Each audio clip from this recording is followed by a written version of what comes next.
我是第一个。等我有了弟弟妹妹，那帮小王八蛋一个个出来之后，我要保住我的地位啊，各种讨好大人。而且我是老人带大的孩子，我太会讨好别人了，完全看不出来啊！伺候局。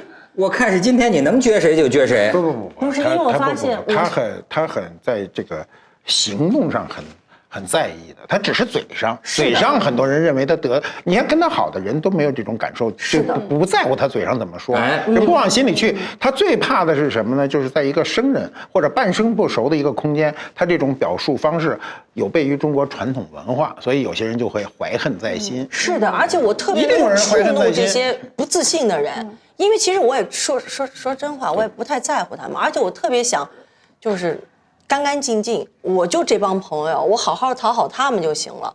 我真是个伺候别人的人，但是就是其他人，我的朋友名单已然满额，精力有限。狮子座吧，狮子座吧，你看他是女狮子，我是男狮子，男女真不一样。赶紧来一个星座专家。但是这种伺候人特别不讨好啊，有很多人也不觉得在被不，其实我想讨好的人，他们会知道我在讨好他们。比如说马先生。他一定知道我在讨好他，我们一块吃饭一定是我端茶递水，他要跟我喝单一麦芽，还得说单一啊，单一我得去整单一麦芽。对，所以说啊，这个你跟什么人在一块儿，这其实直接决定你的生活质量，包括这个工作质量，对吧？当然，咱说这都是高层次的、高情商的哈，不，咱们感兴趣的还是比较这个低层次的，就是说像柯蓝，不是柯蓝，低层次的我成了低层次的代表人物了。不是，柯蓝，我愿意，我特愿意成为低层次的代表人物。你层次一点都不低，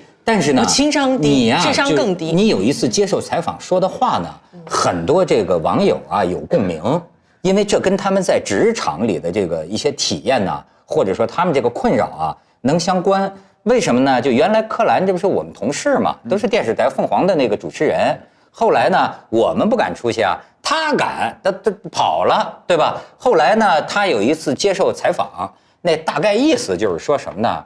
觉得当主持人呢，碰见的人呢，有点怎么说呢？你原话怎么说的？就是我经常碰见一些就睁着眼睛说假话，我还必须得捧着他，忽悠着他，然后忽悠着观众做这样的工作，我干够了，我不愿意跟这帮人打交道。说的太好了，我也是特烦这种事儿。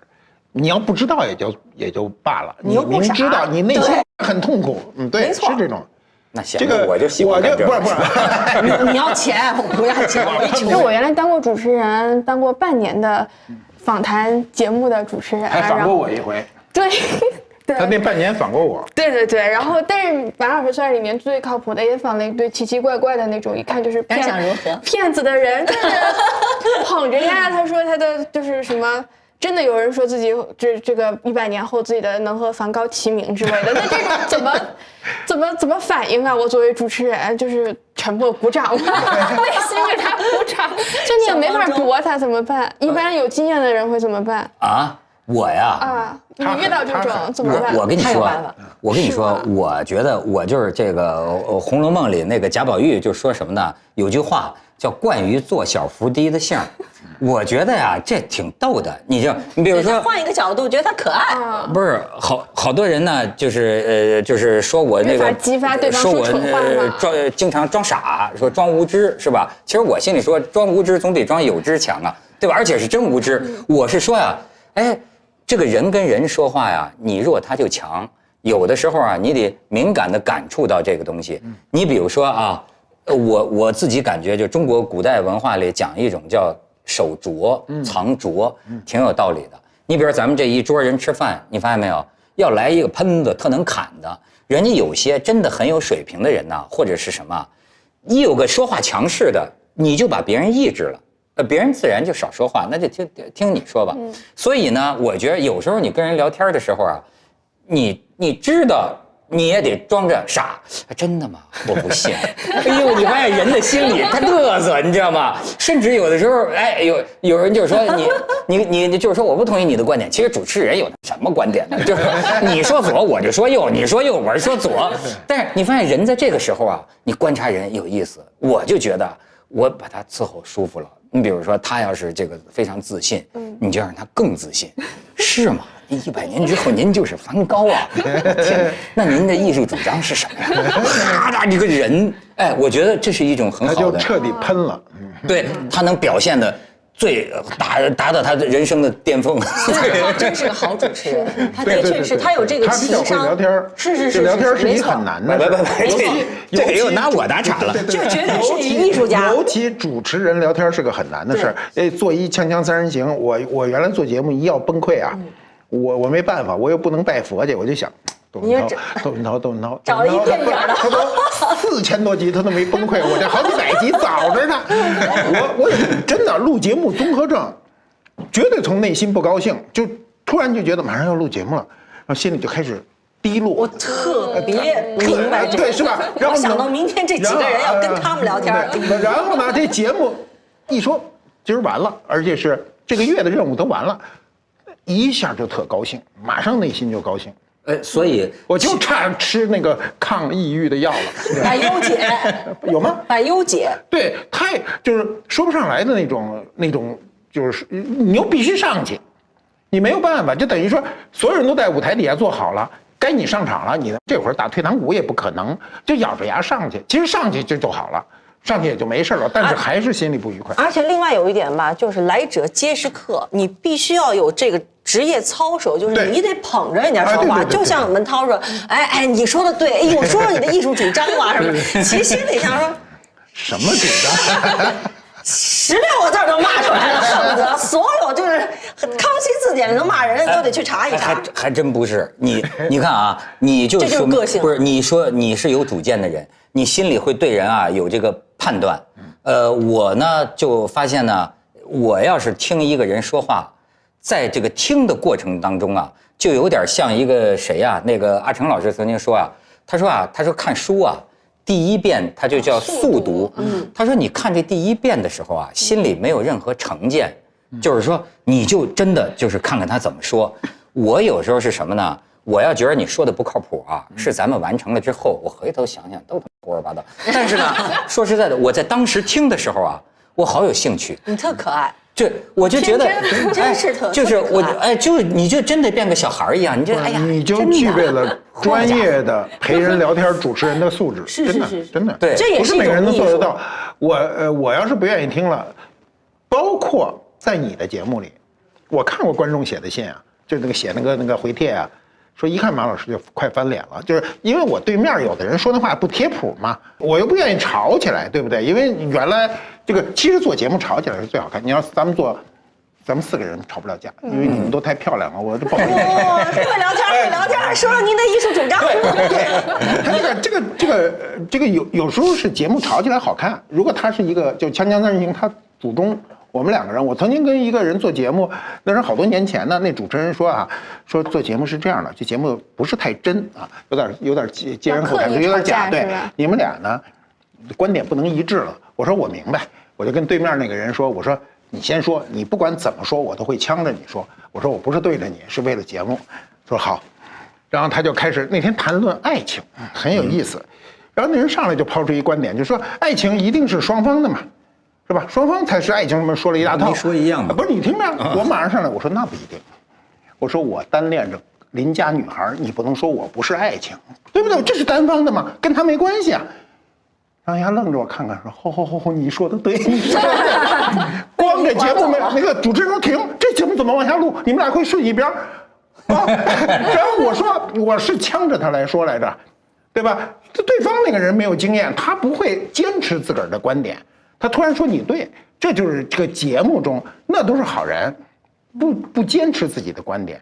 对，其实我现在觉得啊，就是第一个是就是无穷无尽的好奇心，其实什么人都可以对他有好奇。你刚才说了要保持一个好奇心，你知道保持一个好奇心是一个很困难的事儿。这是我不好奇，我一点都不好奇，你凭什么让我好奇？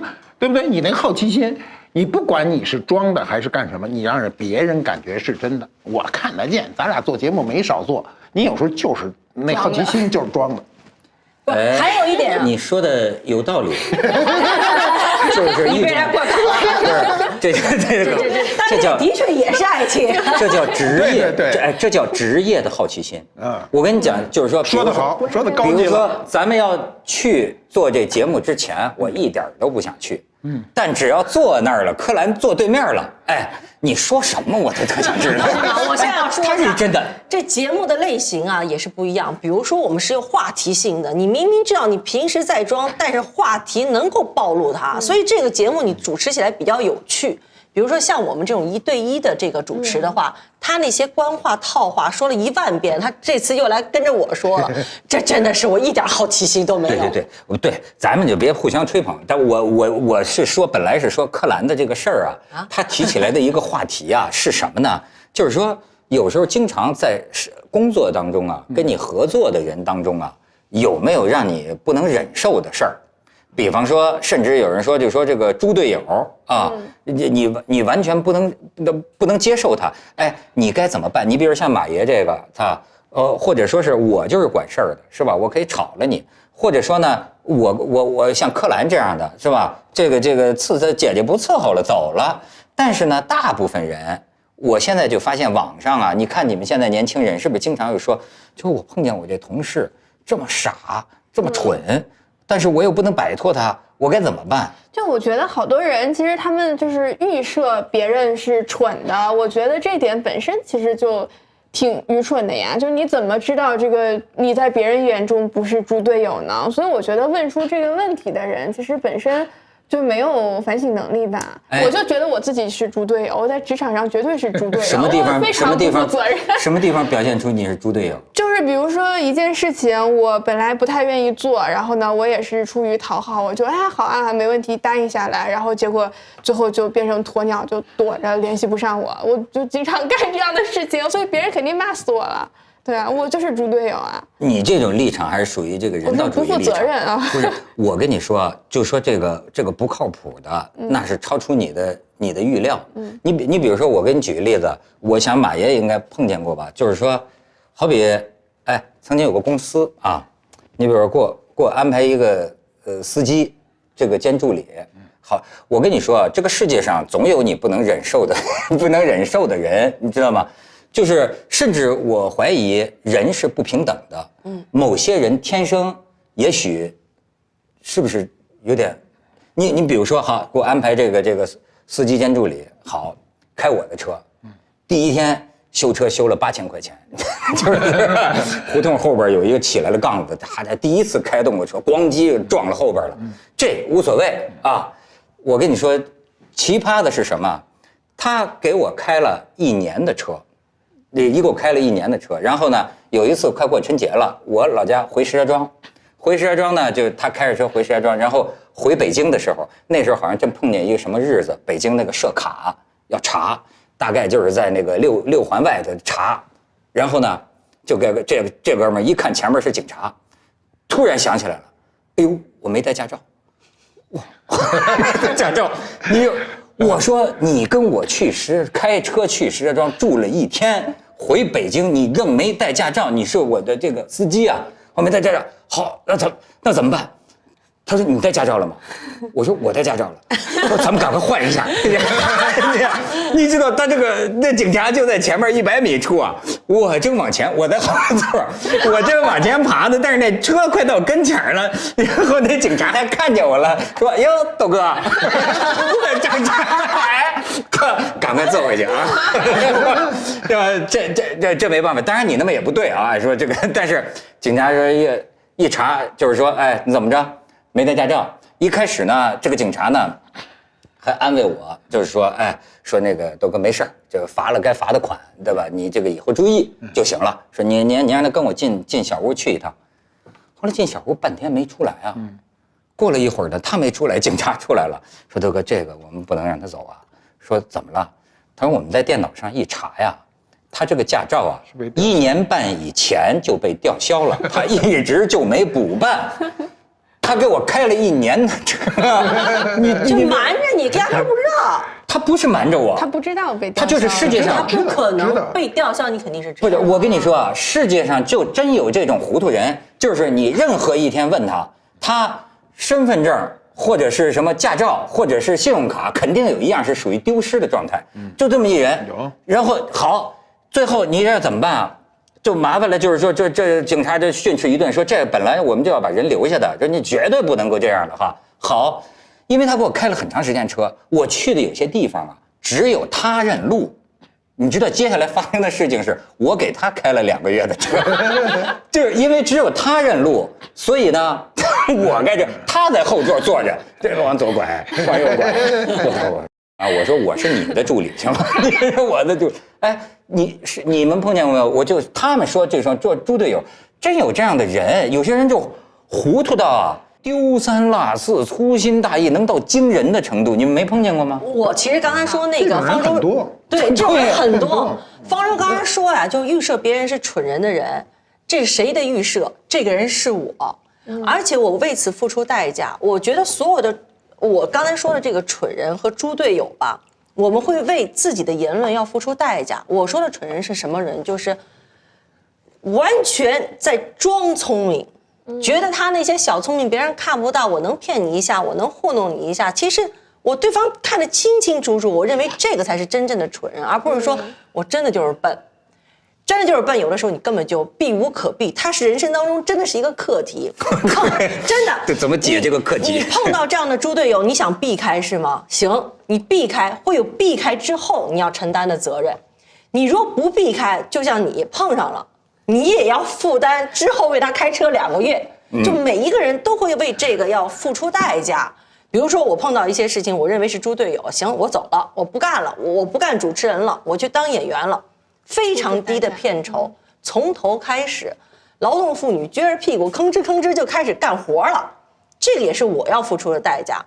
而今时今日，你看我在演戏的时候，我不会碰到猪队友吗？不可能，对，那最容易碰到，对，最容易碰到。这无所不在，而且讲讲有什么奇葩？有什么奇葩？各种奇葩都有，一堆业余人都有。而且现在你要知道，有一些演员的片酬特别高，但是基础的工作人员工资一点都没改变。对，而且他们是最辛苦的，每天他们工作起码14个小时，演员可能工作12个小时。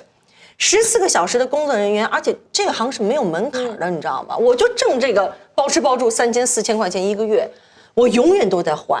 所以道具组、服装组或者什么，永远都是换新人，他没有责任感。比如说导演说我把你炒鱿鱼炒了，得接戏的事儿谁来负责？一片混乱。所以你就逼着你现在演员还得记着接戏的服装，或者怎么着都得你干呀。而且如果碰见一些什么这种演员，如果不是非常的职业，那不是你也得承受着吗？这不就猪队友吗？甚至一些导演都非常的不专业，业余的一塌糊涂。导演业余能业余出什么幺蛾子来？当然可以，灯光、摄影什么都不知道，那就是摄影老大说了算。他怎么想怎么玩就是怎么一回事儿啊？这戏是摄影决定的。对呀，我最后那个剪接我也不会，什么都不会，我就是可以吃吃喝喝，其他什么都不会。但是我挂一个导演的名儿，这不是大有人在。但是你要做的事情是什么？就是现场你是导演，我还得尊重你是导演，但我可以不搭理你，我不跟你发生冲突，然后做好你自己本职工作，掉头就走。这是我现在的一个方法，跟原来不太一样。影视剧这个行业发展太快，那不懂专业的人有的是，太多了，而且还装呢。越是不懂的，越是说自己怎么着我碰到一个演员啊，他就跟我说具体的事儿，他说他拍戏，突然说导演还没喊停，摄影喊停，说停什么呀？说焦距老不实，说焦距为什么不实？因为后面是白墙。然后呢，然后这摄影就提一招说，赶紧给我挂张画，挂张画，这不焦距就实了吗？人说这戏都拍一半了，突然墙上多一张画，就这样，对，什么人都有啊。哎，不是，你说这个，我前一阵就说那什么小鲜肉演戏的，那是不是真的？就是说，有的人说这一老戏骨一老演员哈，对着6个角色，那6个角色全是替身，没有一个是真的。第一，我没碰见过这样的事儿。第二，我想说，不能光怪小鲜肉，老戏骨也有不专业的、不敬业的，比比皆是。表现在哪儿？我也有碰见不对戏的，他牛啊。他也是找一替身跟我对戏，我也玩命的想，7情6欲的演的全都在脸上，这种事儿也有啊。不是，现在那个提词儿的特别多，你们拍戏是不是净有提词儿的？你没我幸亏没参加过这样的剧组，怎么提？我认这个演艺行业，我认人多了，跟我说提词气的我不行。我说为什么？他说你知道吗？说我这演戏哈，那提词的是发声的，发声呢，说我听的都是双声，你看叠着就出来了，那老不停的提词儿，没有人再去背了，因为任务繁重，你要求他背台词是个功夫，不能说都是这样。不，当然不是都是这样，就有这帮人还是认认真真的，有特别认真的，有的因为我认识演员多嘛，他认真的人他就会骂这个事儿嘛，他骂。那有的人呢，是因为现在接戏多，来了就这么会儿功夫。有的人来了以后问什么戏，那导演有的居然跟人说，你现在注意情绪就行，词儿后配啊，词儿后配。而且还有导演都不看剧本的，前因后果都不知道的。那怎么？就是这段他一样导啊。那怎么弄呢？他看现场就，哎呦，你这头发翘起来了，哎，停，要演导演了，这头发给我梳一梳啊，这头发不行。我演着戏呢，重场戏，我前因后果清清楚楚，导演说我的头发不行，你说这怎么办？所以别都是众矢之的说小鲜肉，谁给小鲜肉的钱，谁在小鲜肉上真正能得到利益最大化？说。方舟，你现在就是我们4个人当中的小鲜肉。对。没有，但刚才说导演，我想到一个也是猪队友，就当时看朱天文写这个侯孝贤嘛，他拍一场这个剪辫子的戏，是养的这个演员养的真的辫子，几百个人，然后齐刷刷的剪辫子，只能拍1条，然后呢就准备这个演了，然后。各个这个摄像机也开始了，然后正在剪的那一下，然后这个旁边这个记者觉得这一幕太震撼了，然后就拍了一张照片，然后就闪光灯，然后整场戏就不能用，就是这种我觉得是，这是典型的猪队友。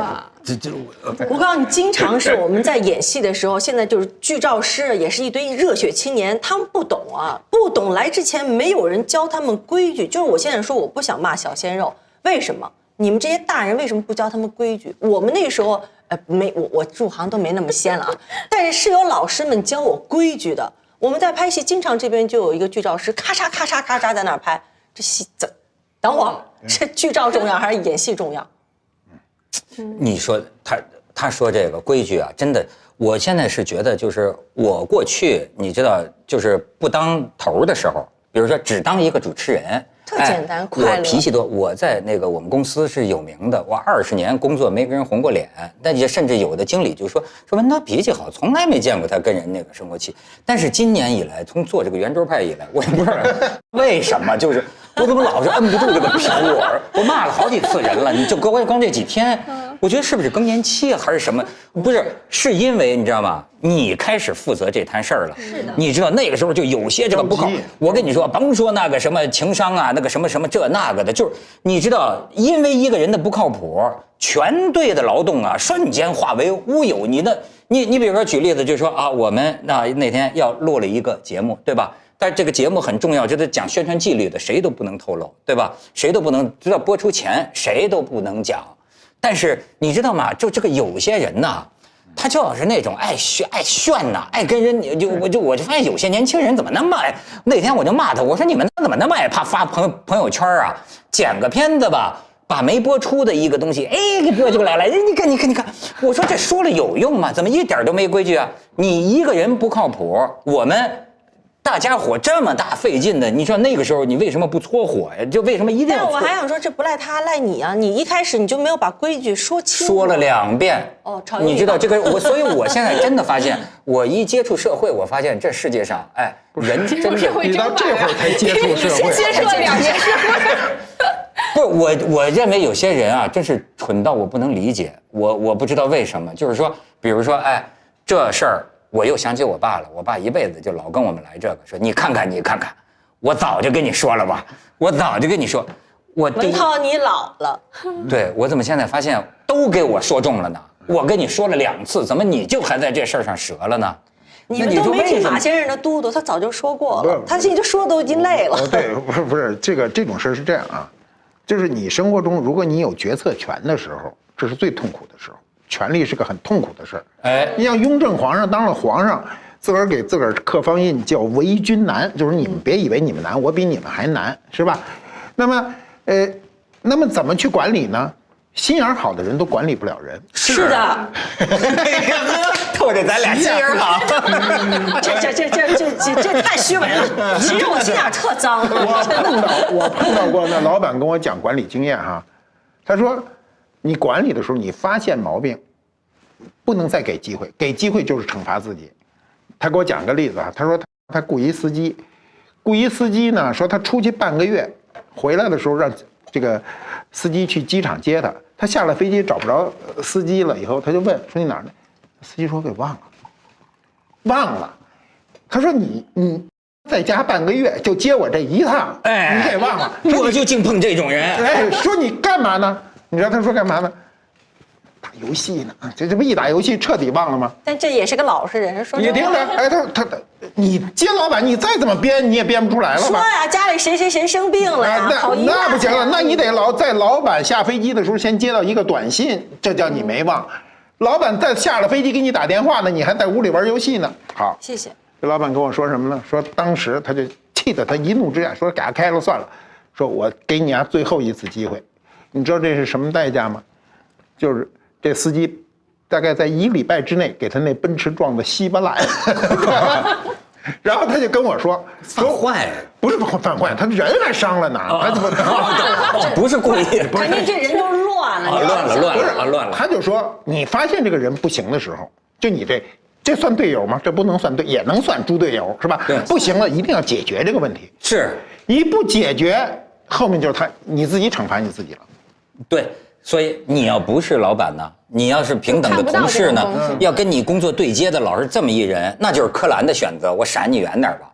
但是我现在你看，我还是说这是原来的选择，那时候年轻。现在你别无选择的时候，你就想要么绕开，要不然就事论事，就凑合了。只是说这事儿，但是我绝大多数的时间我是屏蔽，我有一个功能，就我不喜欢你这人吧，我完全看不见。看不见，我真有这本事，我视而不见，直接走过去。你有这本事，你比如说我跟你说一个，当然这个我幸好我最后是救了这个妹妹了，你知道吗？就也是方舟这么大小年龄的，而且一定年轻貌美，所以你救了。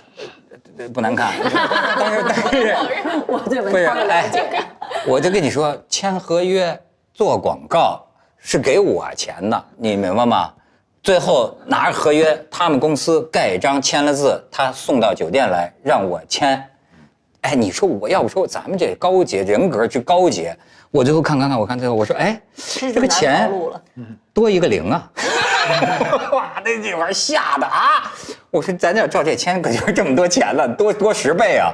你看，我就是说这种马大哈，方舟，你说是不是？这是就是说人年轻就容易毛糙呢？我觉得一个容易毛躁，然后我觉得我其实不害怕这种马大哈或者是有点不靠谱的，因为我觉得那你就忍就行了。我觉得我害怕遇到那种工作中遇到情绪不太稳定的，或者是很容易就发脾气的那种，我觉得我挺害怕的。你碰见过有人跟你发脾气的？没有，不是跟我发脾气，我当时跟柯蓝姐一起录节目嘛，她就是有这个作家写东西，然后演员来演，然后那个因为作家写东西压力确实特别大，他经常就写不出来，然后有一个作家他就写不出来，然后他们摄像机拍了半天，拍了1个小时，一个字都没写出来，然后这个摄像师大概就嘟囔了一句说，这没什么好拍的，然后就撤了。这作家不高兴，晚上闹到2、3点钟，让这个摄影师和所有工作人员在操场上跑圈儿，就是4、5圈的跑。这哪个牛作家？就是，所以我觉得这种然后我还记得你们这帮。就全都是去劝他什么的，所有的就是要去劝他，然后因为第二天好像也是5、6点钟就要开始拍了嘛，然后都闹到2、3点钟，然后走啊，不录了呀，走啊什么的。那这种就大家所有人去劝，这种我觉得比马大哈要恐怖，就是不仅是耽误事儿的事。我跟你讲，就是所以就方舟讲的，咱这个话题要兜回来啊，就是说啊，你还不能歧视那些那个什么呢，一些素质不高的人，因为。情绪不稳定，你不能说素质不高。就他刚才讲的，就是说为什么我们每个人都觉得有碰见猪队友，或者说碰见这个蠢货，反过来想，会不会我们也是猪队友。我说有没有可能是这么一个情况？我一定是，我也说出证据来，证据。我情商特别低，如果碰见一个人特别不靠谱，建组大概是就是已经开始进入拍摄状况，我觉得这人特别不靠谱，而且没事什么约喝酒什么乱七八糟的，我就公然就把这个人的微信就给删了。二杆子了，你就是再也找不着我了，就是我就消失。咱们就事论事来拍戏。我永远拍戏的时候，我就是有一个宗旨，我是来拍戏的，不是来交朋友的。职业精神，职业，但是就是你，但是所有人都认为，大多数人啊，就觉得这女的太讨厌了，哪来的优越感？是，所以啊，就一个是有互相看偏的这个成分，是的。再有一个，我现在就是反躬自省啊，就是说，会不会啊？你比如说有一次我答应一个哥们儿，就是帮人家去主持，就是你知道那是我终生遗憾，就是这个吴清源老人还活着的时候，他们100岁给他过生日，在那个之后没多久，吴清源就过世了，我答应了呢，就是人呢有的时候就只是当时一惘然，就莫名其妙的就糊弄过忘了，我当时在香港，最后就没去。事后我只跟人道歉，就是挽不回的这种后悔。所以我现在就觉得，这个概率也可能是谁都有不靠谱的时候。你知道，我体验过，就是借题发挥。你这对借题发挥，你知道我体验过。按说我这么坚强的人，对吧？有一次呢，实在是工作安排的太多了，太忙了，就是一天飞一个城市，3、4个城市，我这最后都长了荨麻疹，不是荨麻疹，你那是荨麻疹，我长了那种带状疱疹了，你知道吗？然后呢，到了最后一个活儿是拍一个宣传片，其实咱们不是计较生活待遇的那个人，但是我就发现你那个时候已经是到了一种自我怜悯、自我委屈，一到那儿，我就开始给这个经纪人打电话，就骂大街。我说他不是说5星级酒店吗？这不是招待所。然后赶快，我从来不会挑剔，这就是抱怨这个。然后我就觉得都快哭了。其实我后来觉得，实际是这几天以来的这个。然后最后说，哎呀，这个一个打电话到了那个厕所，我说这马桶还是蹲着的。就后来我完全是个怨妇。我觉得其实就是崩溃了，其实就是崩溃了。对你的，如果这个崩溃被人家赶上，人家就觉得你是一个猪队友。对，但有时候确实是猪队友。你比如说，我给你举个例子，那时候我好多年，我年轻的时候在出版社，我年轻时候酷爱摄影，那时候大部分人都没有摄影机。我买那最好的马米亚，那当时日本最好的相机，我跟那个出版社社长巧舌如簧，跟他做了2礼拜的工作，他终于同意我买一个。那时候能报销，那时候我记得好像2万多块钱，很贵了。那相机我买的，尽管是出版社的，但是我买的就我用，别人我不让用。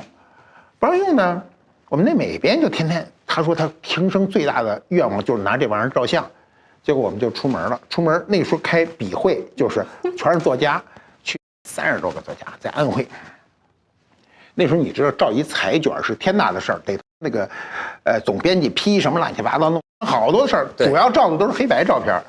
结果买了个彩卷，他拿着彩卷拿着相机去给这30多个作家，在一个特恶心的一块石头上，因为要黄山呐什么乱七八糟都选好了每个人站上去，30多个人，依次一人照一张，得36张没，36张，还有我呢，到这儿没了，崩溃了，没了，你听着拿来在中国图片社去冲去，后来他弄都是他管了，我就不管了。后来隔2天我看他在那上班他自个儿对着他的桌子，拿着手当枪，啪啪啪的一上午的，我说干嘛呢这儿？我过去。我说你什么意思？终于拉着脸跟我说我问你个事儿。我说什么事儿？说你看他把胶卷扔给我，胶卷是白的，什么都没有没有，这36个人没有，就是一白卷。他不明白怎么回事，他就问我说这怎么回事？我说你那个卷没挂上，那胶卷个你拉过来挂上去，得一个一个掰一下照一下，那个是不是？啪，一下就没挂上，没挂上一下他。掰一下照一下，掰一下照一下，你全是白照嘛？那卷在这侧呢，你又拿去给冲了，一冲可不是都透明的吗？你说这不是猪队友是什么？问题是那30多个作家不开眼，天天写信催我的照片呢。那个年头好不容易有一个彩色然后呢，对呀，每个人都觉得天大一事儿哈，好像是个待遇，结果弄一空卷出来。所以你这有时候真是改着倒霉，喝凉水都塞牙。你说这个，我也想起我们曾经有一摄像，我跟文道去台湾，哎，拍片子，你说多么难得的机会。台湾有那种水稻田，就那种稻田特美的啊。我们在那儿拍的时候，偶遇林怀民，那个云门舞集，林怀民要在那个稻田里搭一个那个舞台，正在那儿看见偶遇，咔，马上我开机。就跟林怀民聊的，就在那个稻田旁边亭子聊特别好，就是发挥的都非常好啊，对吧？然后完了之后说好，拍完了，谢谢林怀民，再见，走吧。然后那哥们儿检查，哎，没有放袋子，没拍上，气死！而且你知道，有的时候一个意思，而且你知道，我发现这人要是不顺呐，有时候一个跟头接着一个跟头的，就同样这哥们儿说妈没拍上，算了吧，走，好上车走到了100公里之外的另一个地方，一下车，这哥们说能不能派这个车送我回去一趟？我说为什么？刚才检查机器的时候，我把机器落在稻田那儿。哎，你说这人是不是有点干这种事儿？哎，他是专业摄影吗？他只是这一次还是有的时候点背的时候喝凉水都不行，塞牙缝。职业，他刚才讲了一句话，叫职业好奇心。你看这么过去半天了吧，我还记着这句话很重要。好奇心和职业好奇心完全不一样，责任心和职业责任心是不一样的。你做一个职业，你看我过去做编辑干什么都是我的职业，绝对在专业上不出错，不能有这么大的纰漏。没错，你巴拉巴拉拍完了，最后让人家催账要照片，你没有，你光这么着啪啪的没有用的，你也知道吗？哎，所以你就是说，你可以不知道你们家酱油瓶子放哪儿，对，但是这种人在工作上，对，他一丝不苟，我特别是吧？我特别工作是工作，没错，柯蓝就是这样的人。哦不，未必能做得到，但是我尽量能够做到，因为起码你知道什么是对的，这点很重要。明是非是吧？哎，好，谢谢。我们当年是多么的亲，几乎就是睡在一个屋里啊，就是是。等会儿是你们借用了我的屋干什么事儿？我不清楚。对，我在里屋，你们这帮坏小子在外屋。我们在当年香港，我跟柯蓝老同事，所以他们说今天不是以人民的名义，要以柯蓝的名义，对吗？他们都找什么老戏骨，我就找柯蓝。你知道当年我跟柯蓝在香港。那一段日子，那就歌辉鲁豫都吃醋。我们这几个人真是对特别逗。那时候他们刚刚去香港的时候，然后我们公司就是在海边嘛，然后展望，哎呀，香港绚烂的这个夜色。然后窦文涛说：“万家灯火，哪一盏是我的灯啊？”是不是？就是现在北漂的感觉，那时候港漂。没错。那时候就是我跟那个鲁豫歌辉嘛，在那个尖沙咀，我在那边看着对面那个太平山，我还跟这俩，我们那个时候都是同吃同住啊，大陆青年，对吧？我说你看李嘉诚别墅就在对面半山，我说你们等着，10年之后你们俩还在这儿看，我就在对面李嘉诚的别墅里拿望远镜看着你们。鲁豫说对。李嘉诚的佣人房里拿望远镜那个时候就整天跟柯蓝玩对，所以呢，真没想到马爷这多年之后，我在这个《人民的名义》这么火一电视剧里，所以我看点跟别人不一样，你知道吗？我老看你，哎，我觉得有意思，处长。变化大嘛？那个角色跟他本人的。你要说他60多岁，真是保养的。真是，我也觉得，我跟马先生同年，自个儿都把自个儿说黄了。这个，你看，这个一开始的这个年轻的技巧就用上了。很多女人老问我怎么能显得年轻，我说最简单的一个方法就是你把你的年龄往上报10岁，谁都说你年轻，对不对？你老是往下扭的不敢说，人一看你这叫岁数，其实岁数藏不住10岁，任何人藏不住10岁。干嘛要藏岁数？很多人愿意，哎呀，很多人就很多人很怕自己的年龄被人知道。其实这个人知道不知道的，都不要看脸，看侧面。你看你这侧面看身材，侧面薄就还年轻，翘臀，哎，真是你这个你这臀我又不是58人，没翘，你说16岁都没翘。侧面薄厚决定了这个人的年龄。你看那个少女的侧面都很薄嘛，看，薄，只要这后侧面一看厚了，那你怎么正面年轻，怎么紧皮拉着都不管用。对，体态，哎，好残酷啊！不是看人，不光看身体，对吧？这个我也是跟柯蓝早就学会的。哎，其实你从来没学我这点儿，你从来都是看不是柯蓝，我现在可以跟你表白，我这个当年的一些青春期，不是也不算青春期了，就刚到香港工作的时候，他们特洋气儿，他们是 Channel V 的，你知道吗？Channel V 的那种这个音乐主持啊，当时是带来一种很洋范儿的风格，跟那个今天咱这电视台感觉都挺生活化。那个时候柯蓝他们那个 Channel V 主持人就全是站着，穿的特时髦，男模女模都是那种，哎呀，都是那样的说那个，说的简直是特不正经。我那个时候来自大陆河北，你知道吗？看怎么主持都显得持重，所以当时他带我，所以我对柯蓝有一个惊讶。就是什么呢？我一直以为啊，他是那种从小在外国长大的孩子，我是后来才知道，觉得挺漂亮。我说这哪儿来的？一看，好家伙，可以勾搭一下，高干子女啊！柯蓝他爷爷，你知道，他这典型的红三代，他爷爷是新中国54位上将之一，你知道吗？所以他绝对是红色家庭长大的。但是，所以你说他这个范儿，当年我第一次碰到他，我以为他是那种。从小在外国长大的那种女模，那种名模，后来我发现呢，演那个什么《人间正道是沧桑》，我觉得导演选择你，没准也跟你的家庭出身有点关系。他让你演那个没有，导演当时是不知道，就是他只是一个感觉，就觉得我跟其他人不一样，我不像个女演员。像什么？我也不知道他想，对他觉得我像名模。不过那个时候其实我还荨麻疹呢，我整个那个脸，我因为这么几十年都在受荨麻疹的这个怎么说呢？骚扰吧，完全是骚扰。你不想他的时候，就该撩拨你。那时候脸还是肿的，导演就是一个进门一个出门，哎，让他来试试吧，他不太像女演员。哎，马爷，这方面你研究比较深是吧？就是说我问你一个问题。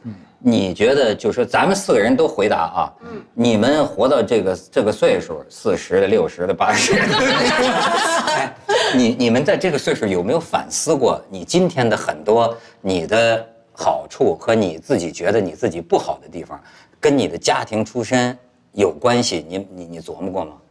我肯定是这个凤凰女带来的自卑感促进我一路成长啊。对啊，我肯定。湖北襄樊一枝花。对，就是这个不停的要挣脱出现有环境的这个氛围。我其实是铁路子弟嘛，然后我爸爸是乘警，我妈妈铁路子弟的老师，就四舍五入也是大院子弟，就是非常非常四舍五入也是。但是铁路它其实是有种这个失败者的氛围，我当然不是用贬义来说，就是大家觉得自己命运已经是被确定的那种失败者的氛围，所以我是一个想从这种环境中叛逆出来吧。所以你老说你有一种讨好型人格，就见人不由自主的爱让别人高兴。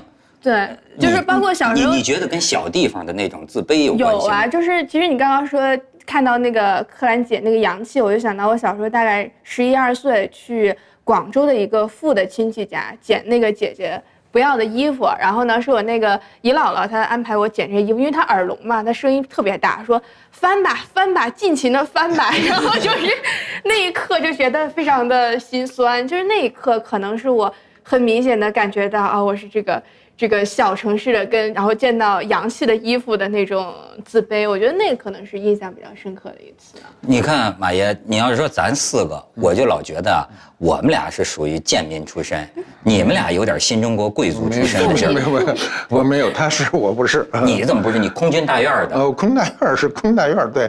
那个时候他的这个就是成长的氛围啊，军队是优于地方的，因为刚建国嘛。我们小时候刚建国，每历朝历代都一样，哪个国家都一样，因为政权都是打来的，政权商量不来也买不来，打来的政权呢，就是第一代人军人，历朝历代都一样，都是地位比较高。你比如那你像。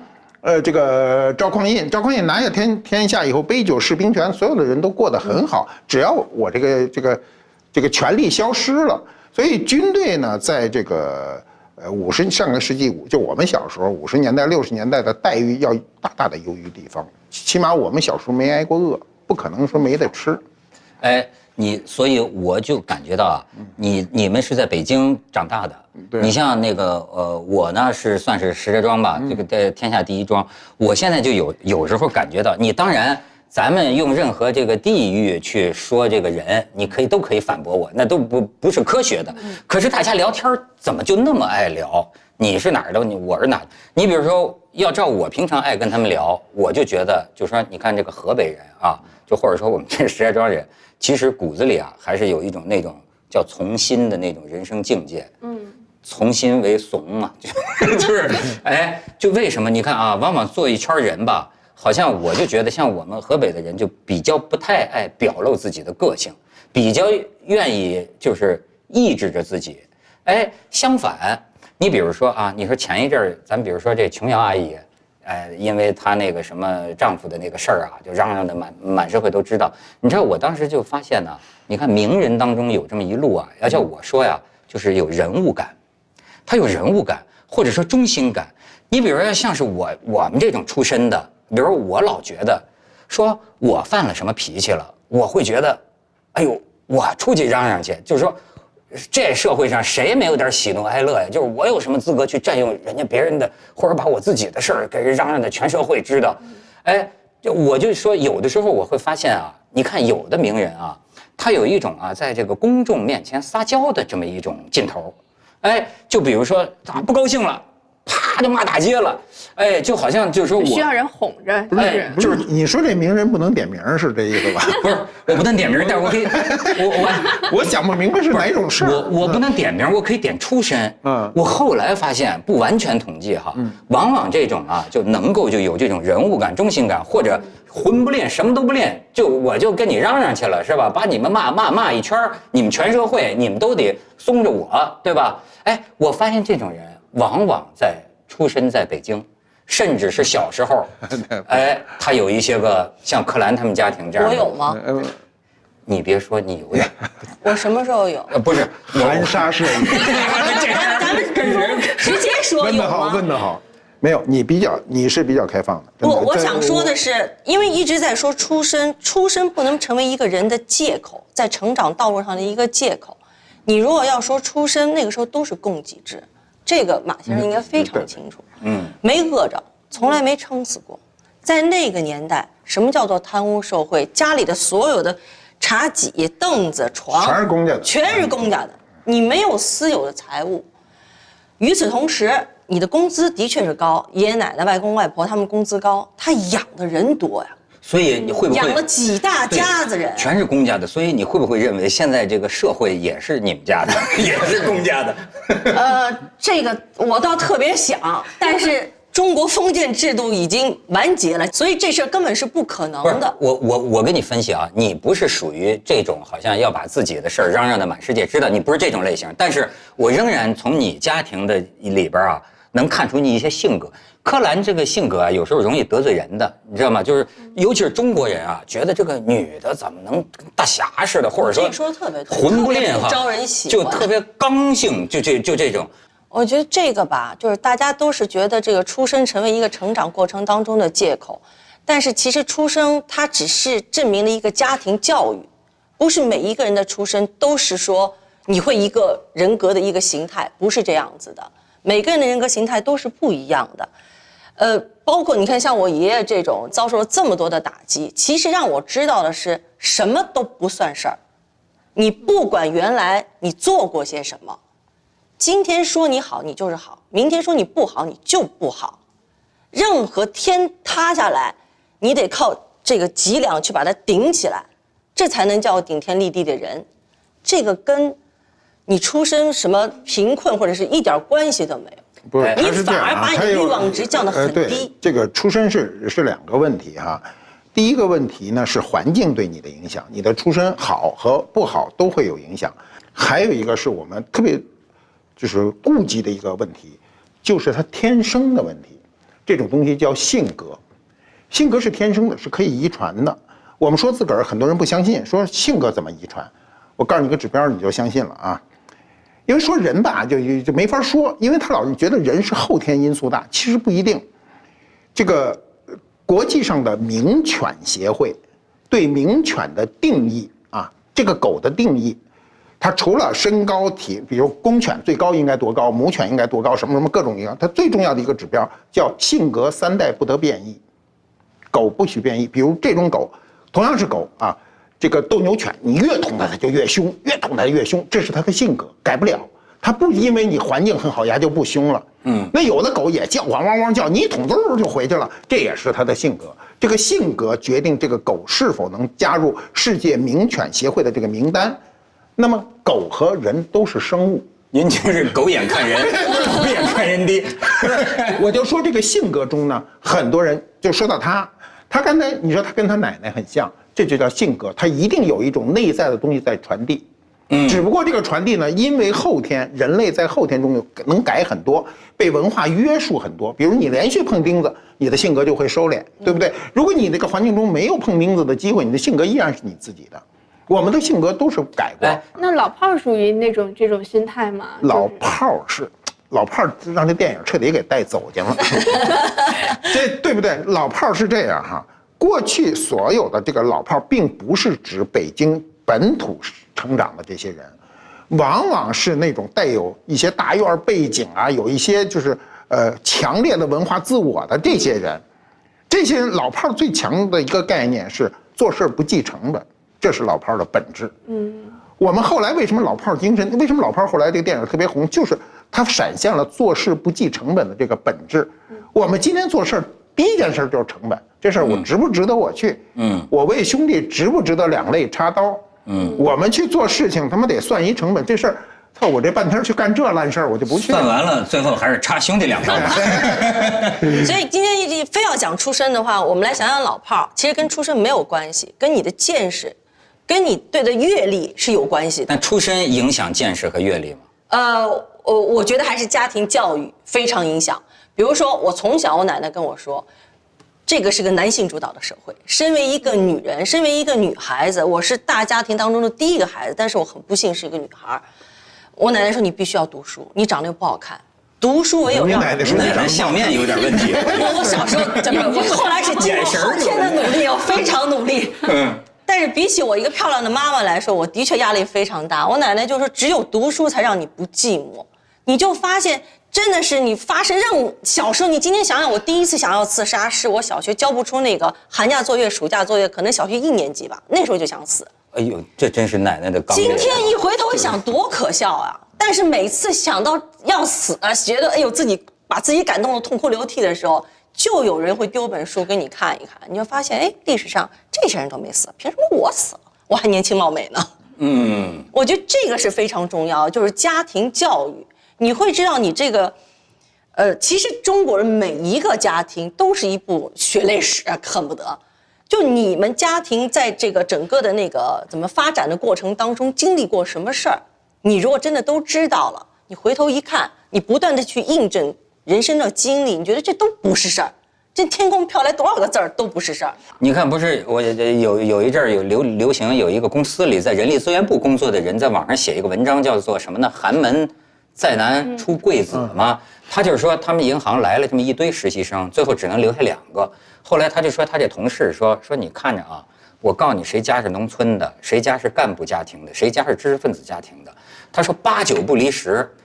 你比如说举一个很简单的例子，他说第2天上班哈，来的最早的是农村那的孩子，尽管他来的最早吧，但是他也不大会交往，见人也不会叫。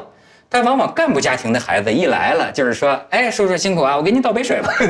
干部家庭来事儿是吧？会来事儿。然后呢，稍微有点招人烦的呢，反而是知识分子家庭的孩子，就是说好像也有点清高，也不太爱跟人家合作。你看，这就说明这些跟他的成长环境他是有关系的嘛？那为什么不回归的不是出身，而是家教呢？我是觉得像祁同伟这样子的能够得到这么多人的同情，是因为家庭教育啊。他完全无敬畏，不知廉耻啊！就是一样寒门出身，为什么会有人？你这个有点太虚伪了，你假装自己是寒门，哪里有你这样子的寒门？而且方舟不是方舟跟他妈妈的这个关系，我看过方舟一个文章，这不是一般的，这叫什么寒门？还是知识分子？这是一个非常有见识的、有独立人格女性的女儿，才会有这样子的一个人格的发展。那只能说这是一个家教。你爸爸高攀了，你妈妈下嫁了，是吗？不是，我觉得真是一个家庭教育的问题。就是他从小知道，他跟他的妈妈是最好的朋友，他有什么事可以跟妈妈商量。然后他妈妈看他的手机一点，他觉得很正常，很好。我应该让我妈妈知道的，这是多么好的家庭教育。主要是他的秘密少，他秘密要多了，他也不让看。他有秘密，他绝对有秘密。但是问题，这叫什么？我父亲现在都不在了哈，母亲还在啊。母亲在，他也不看圆桌派，所以我也可以随便说啊，可以随便说。我都给他老人家送袋子去。我爹是一辈子照顾我妈的一个人，就事无巨细。我从小，我母亲不穿北京产的鞋，她是北京人，她不穿，她永远是最次穿上海和广州的鞋，那是那个年代，多挑剔，非常挑剔。从小她喜欢吃巧克力等等，就我们都觉得很奢侈的食品，因为很多人腐败了，对，娇小姐啊。然后呢，这回一查，好，我母亲那个家族啊，往上倒5代，山东历经的大盐商。从道光年间开始，连续5代一个县的首富，所以我就后来能理解我妈为什么好多就是那时候在军队，你知道她怎么会有这些毛病呢？资产阶级小姐全是资产阶级的毛病啊！我妈是什么都不吃，有异味的东西全都不吃，以致我离开家到农村的时候，我要学会吃葱姜蒜，吃牛羊肉，吃腥的，什么都得吃，因为我们家什么都没有，她不吃的。有任何异味的他都不动。你们家伙食不怎么样，不怎么样吗？伙食不怎么样，伙食不行啊，这个都没有那韭菜什么的。但我爹那边就不一样，我的曾祖父，6岁丧父，12岁丧母，12岁就是孤儿，出海不出海就是死，出海是死亡率最高的一件事儿，就是渔民的死亡率仅次于矿工。那当然，他东南沿海就有一个好处，就是因为你是拿命抵这事儿哈，你所有人出海以后呢，就是你没有工资，只有分成，你出海就有分成，你拿命抵这事儿，命入一股，结果他们就慢慢发迹，啊，我这个我的那个曾祖父呢，就发财以后呢，让我爹读书，我爹是他的长子长孙，我爹是我们家族第一个读书的人，才有了后来有我。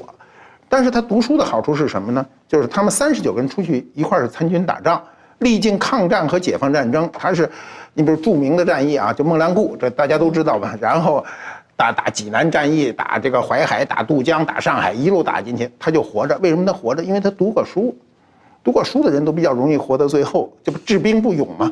说冲啊，慢半秒，命中在后边喊也冲啊，也冲啊，就是。这肯定有这个原因嘛？对不起，我爹。跑慢点，不是跑慢点，就是你起码得看一下，对吧？你要判断，对，要判断需要时间。那当然，对，我们总体才赢了。要没有这些治兵的，我们赢不了嘛。文人全靠眼光啊！对。所以你看，他2个家，一个是孤儿。我后来拍那个片子，为什么后来我那片子播的时候搁到最后呢？因为我无意中说了一句话，我说一个就是3代赤贫，最后成为孤儿的人，这一个家族，就我爹这个家族和我母亲那个是多少年的首富，他们2个人怎么能撞在一起呢？他们俩不撞在一起就没有我，对不对？看似一个家庭的偶然，是我们100年中国历史的必然，就是你刚才说的，每家每户都有这事儿，而且每家每户。而且你说的这100年的这个必然是什么呀？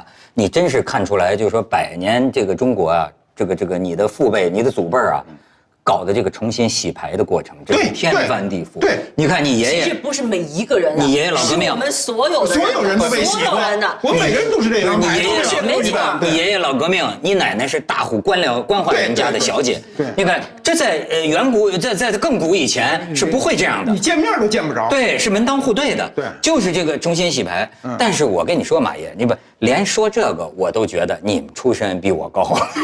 这个不是我跟你说，等等，你现在越说越反动了。你现在一开始要说血统论、出生论。河北的问题就在于此，因为它是烘托北京的。没错，因为这就决定了我们的自卑，你知道吗？它都是你像京津2大直辖市，不是我跟你说，柯蓝说的也对。大概在于啊，你比如说你要在北京长大的孩子，可能确实见识就广一些，那肯定对吧？对。哎，而且你比如说我现在交往的朋友，我就发现呢，他们其实有他们不易察觉的这个优越感。这种优越感表现在哪儿啊？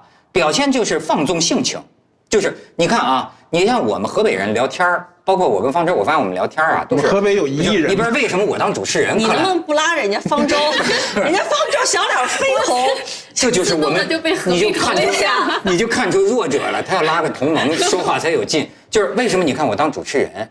主持人呢是陪着别人是聊天的。我没觉得你陪别人聊天，我觉得我们都是陪你聊天。为什么我们我后来我就发现我这些北京这些朋友啊，仔细想想，哎，真的像马爷一样，就是他觉得他当年再惨，你一听这父亲也是波澜壮阔的惨是吧？中宣部的，或者是我原来你是4野的，或者他是这个那个。你要知道，你像回到像我们的老家。我一想，马爷，您能追溯到您祖上，您的祖父，我们家祖坟都没有了。我那天问我爸，我清明节怪不得老不发财，咱那祖坟呢？我爸说你那坟呢，不定什么时候农民村里耕地就给平了，也不告诉我们家。这真是沉默的大多数，根本就不知道。然后呢，你看我爸我妈都是，哎，他们都是农民，都是农村出身。我就发现呢，骨子里啊有循规蹈矩。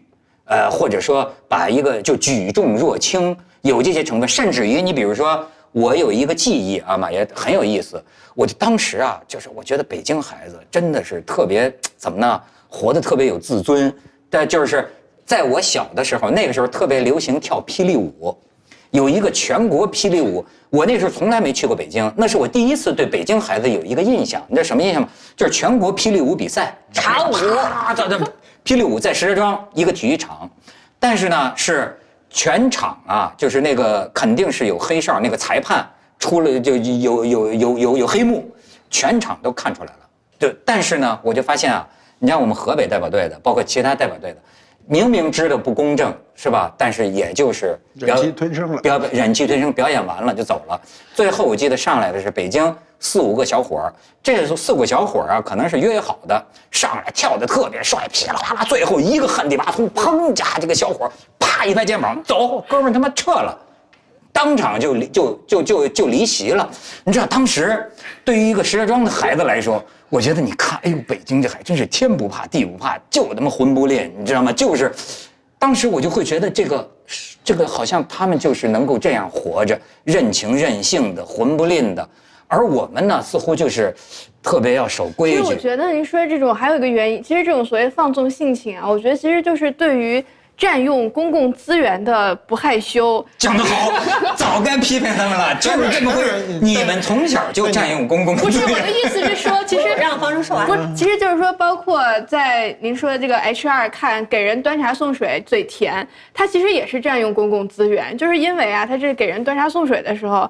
唠嗑的时候，所有的关注点就在他身上，所以呢，他就不害羞嘛，暴露在大家面前，让大家围着他转，包括在公共话语空间说自己的事情。但是我觉得你们小地方的吧，我们也是天下第一庄啊。对，其实就是会对于占用公共资源这件事儿就不好意思，就往回撤，觉得自己的事情、自己的情绪不好意思让太多人。哎，马爷，我是挺不理解。当然，今天这个社会大家都挺放纵性情的哈。但是你比如说，我为什么就老会觉得啊，就是说，比如说你要给公众啊讲自己的一个事儿啊，这是一种从小带来的一种东西，就觉得挺丢人的。就是说，哎呦，我有什么理由让人家听我的事情？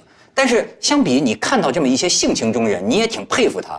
他就觉得我的事儿就是天大的事儿，对吧？哎，你们说我不好，或者说你不包括说我老婆怎么着了，或者我丈夫怎么着了，他为什么会有一种觉得全社会都是我的空间？咱说点实际点的东西。在座4个人，咱们说资产谁最多？一定是你最多。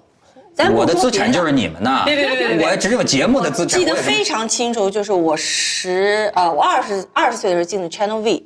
我妈就看着我们那帮小孩一个个扑腾特高兴，我妈特别冷静说：“你们这帮小孩没一个以后会大红大紫，为什么？都是贪图享乐，而且呢心无大志，因为你混不吝啊，个个都混不吝。每一个家庭，就国外长大的，或者是说像我们这样，就是对你们说起来好像是什么，怎么说有特权阶级，其实哪儿有 ？OK， 不管，我们都是胸无大志，我们混不吝是为什么？因为我不要啊，我没有这个竞争能力，所以你看现在活得最好的圆周派。锵锵三人行，因为我们家定的成分是什么呢？不管定成分，下中农。你不说这个，你有一个促进经济繁荣、文化进步的一个驱动力，你的虚荣心足以驱使你们一步一步往上走。我就是在哪儿还在那儿提溜着，主持界的鱼脸，有点骂你。我没有骂你，我说祁同伟是吗？我想说的是凤凰男，不是凤凰男，你是一定要这样子划分的话，这就是我想说的。他还是很敏感。其实，在他说这话之前，我就想说的就是这个事儿。你刚才说的全是现象，我们的结果呢？结果对，看结果。结果你看你出来了吧？你有竞争力，你知道？是的，你有竞争能力，我没有竞争能力。我告诉你，我参加。方舟也出来了，方舟著名女作家。你别老带方舟，其实你们俩看都一样。我参加过一个活动，那个活动对我教育巨深。人家就拉着我去，我不知道干嘛去。后来我说我不去，说就去吧，说全是开国元勋的后代。好，那天一去哈。咱就别说人了，说人不好，全是开国元勋的后代。这谁儿子，这谁女儿？有的长得还真像啊，就什么说贺梅老总请客。我当时以为全是开国元勋什么这些人哈，我去了他妈一个人就坐那儿老老实实坐着。你也是元勋？我当时以为是贺龙他们家的谁啊？感情这请客的人是鹤壁煤矿的老总请客。把我恶心的吧，煤老板做东啊，做东，弄他妈30个人3桌，然后我就觉得特悲哀啊！对，这全是您这空军大院的，当然悲哀了，悲哀，我他妈啥也不是。对，我一看，我说咱他妈弄一个鹤壁煤矿的老总买单，就为吃这么一顿饭，说的，然后有几个人上去朗诵了一点自个儿写的4、6不靠的诗，弄得我特难过。从那天我就发现啊，就是我为什么要举这个例子，就说你那事儿的悖论，这些人出身都非常好，全都没有出息。但凡有出息的，我也不吃这顿饭。我那天就算误入虎口吃的这顿饭，谁去吃这种饭？因为我没闹清楚谁是谁，我才去的。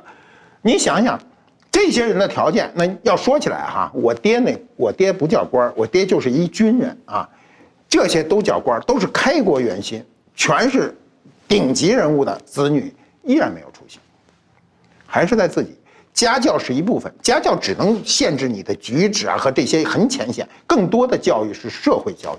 然后还有一个人对这个事物的自我约束，我觉得自我约束很重要。你肯定有很多自我约束。我自我约束太大了，你知道，我之所以没有，你知道什么不能干？我之所以没有混到祁同伟那程度，就差点成也萧何，败也萧何。就是说，你看啊，我们家下中农吧，所以就是这种1亩3分地儿。就是过去人们说我们这个河北人有的超越了啊，但有的像我就没超越，就是说1亩3分地儿，小富即安。他呢是特别容易知足，但一旦知足了呀，他就不再往前走了。但是呢，你要是说像祁同伟这种出身农村的，他好像啊，我还见过这一路，就是说为什么他能成功？我跟你说，坏人最勤奋。好人，我现在发现啊，就是有些时候干活好坏之分，不是，就是说那个勤奋，我就特勤奋，我也挺勤奋的，那好不好就得另说。就是那个勤奋，你必须理解成钻营，就坏人特爱钻营，钻营要付出努力的。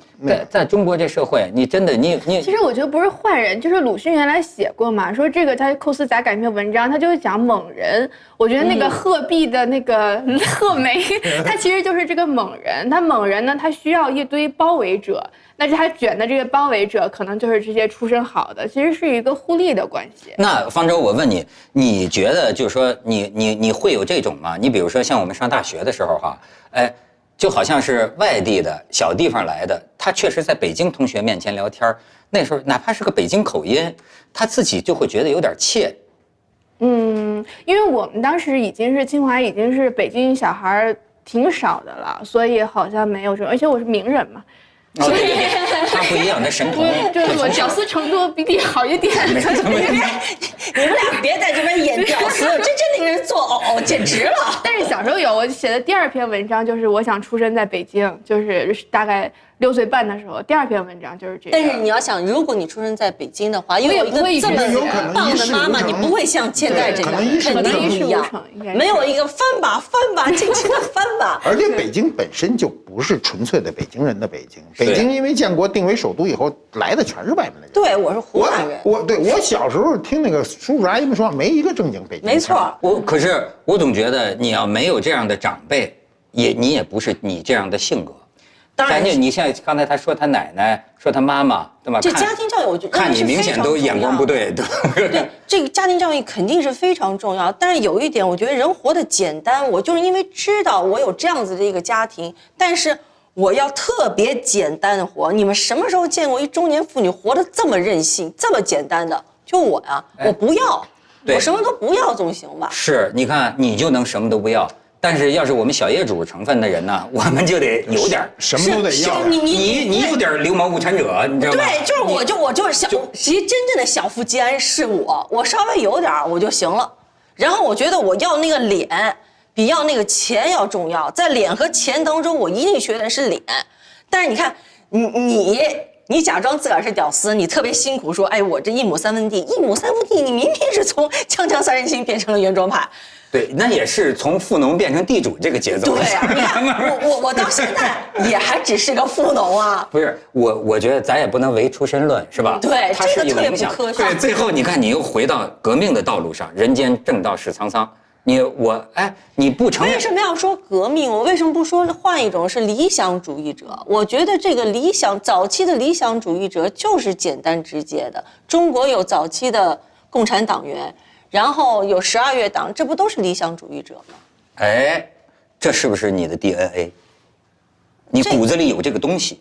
我觉得谁没有理想，但是每一个人的理想是不一样的。有人的理想是买房买车，我的理想也许是我自己也不知道。你的理想是什么啊？这能看出出身来，你的格局有。那我要小心想一想，没有，就是还是写出自己满意的东西啊。所以这个。这可不是屌丝心态啊！这跟出身不一样。出身他妈妈就是女作家呀，对啊，所以你看他妈妈是个非常棒的一个女性。对，那马爷的理想呢？就说句实在话，我在刚才脑子想，我这急速在旋转，我就想不出我的理想。我认为就是理想是一个本身是一个不可实现的东西，能实现的都不能算理想，那叫目标。理想就是一个不能实现的东西。人生有理想是很美好的。因为它永远有一个你实现不了的东西在前面引导着你或者罩着你。哎，文涛老师，我问你，你现在会在什么时候感觉到自卑感呢？就是年过半百的你，他现在看见你就有自卑感啊！他有，他看见小美女就有自卑感。不是我根本上就我现在把自卑感当成自豪感了。我甚至认为，你看，就像你刚才说的，就是说，比如说对我来说啊，说实在的，出来说个什么事儿啊。我都觉着挺害臊的。其实对我来说是要抵抗一个内心的一个障碍，因为在我们小的时候啊，是什么呢？你要引起别人的注意啊，我就会觉得臊眉大眼的。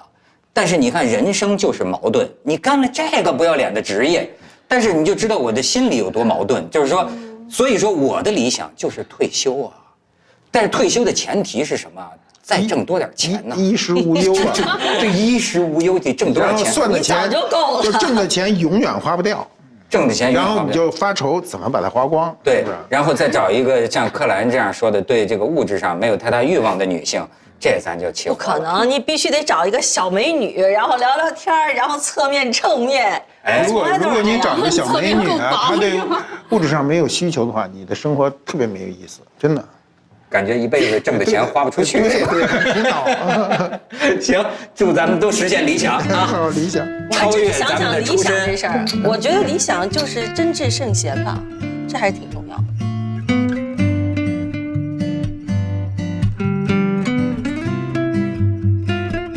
他觉得他当年再惨，你一听这父亲也是波澜壮阔的惨是吧？中宣部的，或者是我原来你是4野的，或者他是这个那个。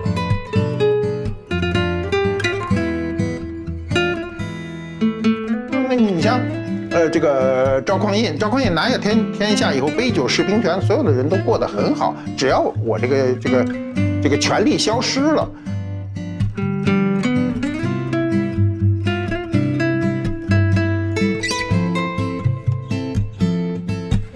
你的虚荣心足以驱使你们一步一步往上走，我就是在哪儿还在那儿低了，主持界的于连，有点骂你，我没有。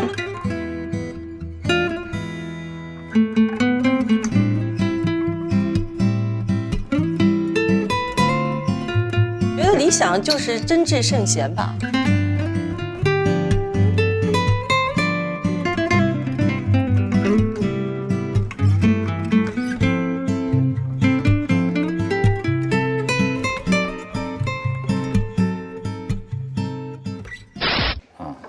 给他多放点。哎，你们那里加点水，加点茶，我说没味儿啊，对，光有色儿。不是，就上次马爷说的，喝猛了，喝的晕了，是吗？喝醉茶了，我就让他们只放一点点儿。来，这我操，你们真是打发药花子的，是不是啊？放这是几根儿啊？他放的时候我眼睛眨了一下，我就懂，我以为我拿着那茶这么玩的。你们得放一块儿，你们放几根儿啊？这是你这样胡说什么？圣贤，他要当圣贤呢。真挚圣贤啊，就是无限接近圣贤。真挚，最主要是真，好不好？还是活得自在一点，这是最重要的。你够自在的了，你太自在了。你还想多自在？